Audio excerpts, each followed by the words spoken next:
অবিভক্ত মেদিনীপুর জেলার 54টি ব্লকের প্রায় 98 লক্ষ মানুষদের স্বাস্থ্যসম্মত শৌচাগারের অভ্যাস গড়ে দিতে 1990 সালের 16 মার্চ জেলায় নিবিড় স্বাস্থ্যবিধান কর্মসূচির সূচনা। এরপর দীর্ঘ 11 বছর পঞ্চায়েতের নিরলস প্রচেষ্টার ফলস্বরূপ 2001 সালের ডিসেম্বর মাসে নন্দীগ্রাম 2 ব্লকের মোট 17,300 পরিবারের প্রত্যেকটিতে শৌচাগার নির্মাণ এবং ব্যবহারে অভ্যস্ত করার কাজ সম্পন্ন করা সম্ভব হয়। 2002 সালে হলদিয়া ব্লক নির্মল ব্লকের মর্যাদা লাভের পর পূর্ব মেদিনীপুর জেলা পরিষদ সারা পূর্ব মেদিনীপুর জেলাকে নির্মল জেলা হিসাবে গড়ে তোলার সংকল্প নেয়। তারই ফলশ্রুতি পরবর্তীকালে জেলার 25টি ব্লকের 7,83,632টি পরিবারের সবকটিকে স্বাস্থ্যসম্মত শৌচাগারের অভ্যাস গড়ে দিয়ে আজকের পূর্ব মেদিনীপুর জেলা সারা দেশের মধ্যে শুধু নির্মল জেলা হিসেবে পুরস্কৃত নয়, স্বাস্থ্যসম্মত নির্মল জেলা গড়ার লক্ষ্যে সারা পশ্চিমবঙ্গের সামনে পথপ্রদর্শক এবং দিশারি। পূর্ব মেদিনীপুর জেলা পরিষদের উদ্যোগে জেলার বহুমুখী উন্নয়নের কাজ চলছে। প্রথমত আমাদের যে গ্রামীণ পরিকাঠামোগুলো উন্নত করার কাজে জেলা পরিষদ উদ্যোগী হয়েছে, অর্থাৎ রাস্তা তৈরি করা, ব্রিজ তৈরি করা, কালভার্ট বানানো, এই কাজগুলি হচ্ছে। এর পাশাপাশি আমাদের সংখ্যালঘু এবং তফসিল জাতি উপজাতি মানুষদের উন্নয়নের জন্য তারা একগুচ্ছ প্রকল্প নিয়েছেন এবং অনেকগুলো কাজ তারা ইতিমধ্যে করেছেন।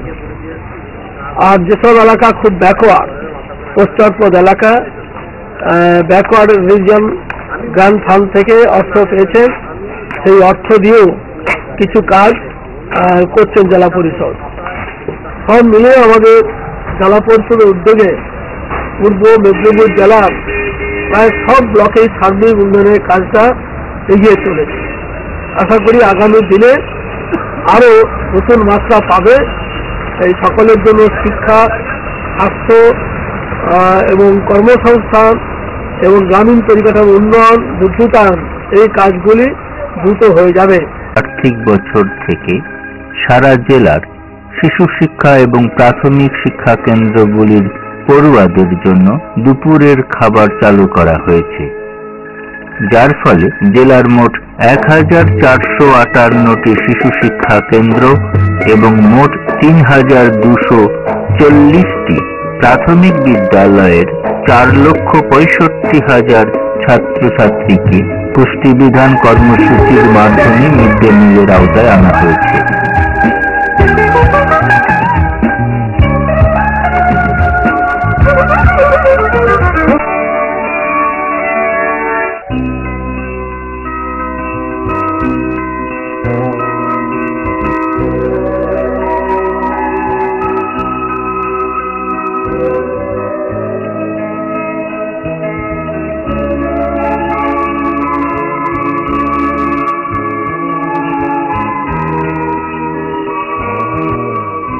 পাশাপাশি আগামী দিনের আগত শিশুদের পুষ্টিবিধানের কথা মনে রেখে সারা জেলার বহু দুস্থ গর্ভবতী মাকে শিশু শিক্ষা কেন্দ্র থেকে দুপুরের খাবার সরবরাহের ব্যবস্থা হয়েছে।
আপনি অফিসে বাচ্চার সংখ্যা জানতে চাইছেন, কিন্তু আমার এখানে অফিস শ্রেণীতে বাচ্চা নেই, ফার্স্ট গ্রেড সেকেন্ড গ্রেডের বাচ্চা রয়েছেন বা সমাজে রয়েছেন, থার্ড গ্রেড বা ফোর্থ গ্রেডের বাচ্চা আমার কাছে নেই।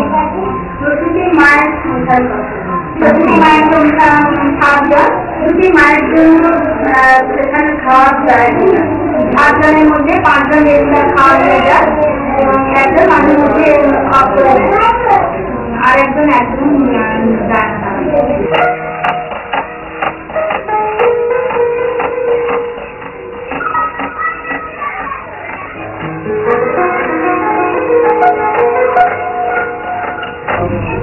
আমি সুচরিতা পাড়ে শহীদ মাতঙ্গিনী ব্লকের অন্তর্গত ক্রিসমাস পানপেরিয়া প্রাইমারি স্কুলের সরকারি শিক্ষিকা। আমাদের বিদ্যালয়ে শৌচাগারের জন্য এবং জল সরবরাহের জন্য বিদ্যালয়ের বিভিন্ন জায়গায় মার্চ টু টিউবওয়েলের ব্যবস্থা করা হয়েছে। মার্চ টু টিউবওয়েলের সাহায্যে জল 10 ফুট উঁচু ট্যাঙ্কিতে ফিরেছে, ওখান থেকে পাইপলাইনের মাধ্যমে বিভিন্ন জায়গায় স্কুলের বিভিন্ন জায়গায় দিচ্ছে। তারপর সেই ট্যাঙ্কির জল চলে যাচ্ছে আমাদের শৌচাগারে, বিদ্যালয়ের বিভিন্ন বাগানে এবং মাঠগুলো বেশি যেখানে ছেলেমেয়েরা হাত ধোয়, বাসন বস্ত্র ধোয়, থালা বাসন বস্ত্র ধোয়,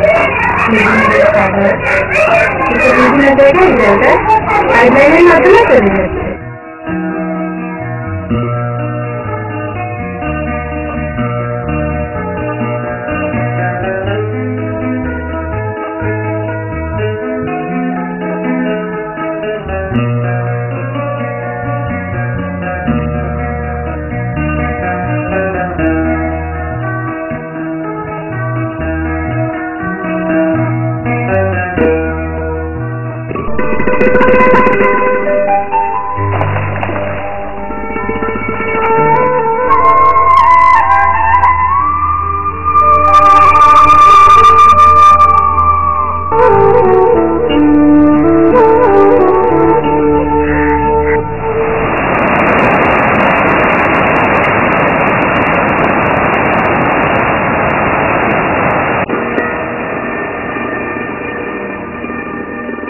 সেচের সুযোগ বৃদ্ধি প্রকল্পে তমলুক 1 পঞ্চায়েত সমিতির কর্মপদ্ধতি সারা জেলার কাছে অনুকরণীয় হয়ে উঠেছে।